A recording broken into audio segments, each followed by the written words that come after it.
बंधुओं, आज मैं आपको माँ चंद्रघंटा की कथा श्रवण करवाने जा रही हूँ।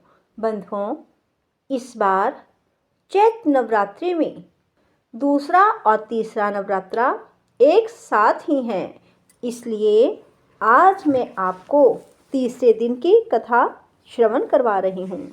बंधुओं, चैत नवरात्रि के तीसरे दिन माँ दुर्गा के तृतीय स्वरूप माँ चंद्रघंटा की पूजा की जाती है। उनका यह रूप साहस, शांति और शक्ति का प्रतीक है। माँ चंद्रघंटा के माथे पर घंटे के आकार का अर्धचंद्र विराजमान है, जिससे उन्हें यह नाम मिला। उनका स्वरूप युद्ध के लिए तत्पर देवी का है, लेकिन उनका आशीर्वाद भक्तों को शांति और निर्भयता प्रदान करता है। माँ चंद्रघंटा का शरीर स्वर्णिम आभा से प्रकाशित है। उनके 10 हाथ हैं, जिनमें अस्त्र शस्त्र सुशोभित है। उनका वाहन सिंह है, जो साहस और वीरता का प्रतीक है। उनके घंटे की ध्वनि से राक्षसों और बुरी शक्तियों का नाश होता है। माँ का यह स्वरूप भक्तों के लिए संकट मोचन का कार्य करता है।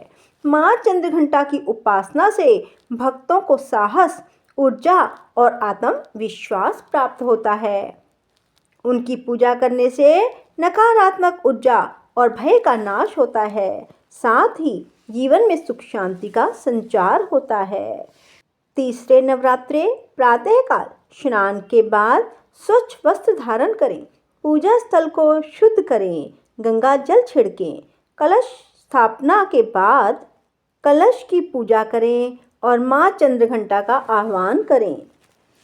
माँ की पूजा में लाल फूल, अक्षत, रोली, धूप, दीपक, चंदन और शहद का भोग अर्पित करें। माँ को दूध या दूध से बनी मिठाई का भोग लगाएं। माँ के लिए इस मंत्र का उच्चारण करें, ओम देवी चंद्रघंटाए नमः। फिर माँ को भोग लगाएं और आरती करें। व्रत के दिन फलाहार रहें। माँ चंद्रघंटा की पूजा से जीवन में साहस, शांति और सुरक्षा का आशीर्वाद प्राप्त होता है।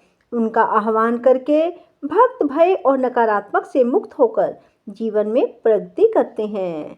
इस नवरात्रि माँ चंद्रघंटा की कृपा से जीवन को निर्भयता और शक्ति से परिपूर्ण कर लीजिए। नवरात्रि में माँ चंद्रघंटा की पूजा का बहुत महत्व है। माँ चंद्रघंटा की कृपा से साधक को अलौकिक वस्तुओं के दर्शन होते हैं, दिव्य सुगंधियों का अनुभव होता है और कई तरह की ध्वनियाँ सुनाई देने लगती हैं। इन क्षणों में साधक को बहुत सावधान रहना चाहिए।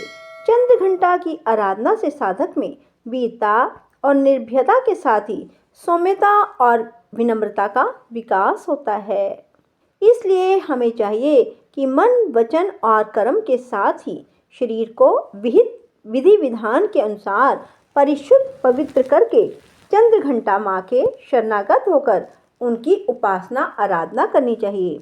इससे सारे कष्टों से मुक्त होकर सहज ही परम पद के अधिकारी बन सकते हैं। माँ चंद्रघंटा बहुत ही कल्याणकारी है। माँ चंद्रघंटा की पौराणिक कथा। माँ चंद्रघंटा ने शुंभ और निशुंभ नामक राक्षसों से देवताओं की रक्षा के लिए यह रूप धारण किया था।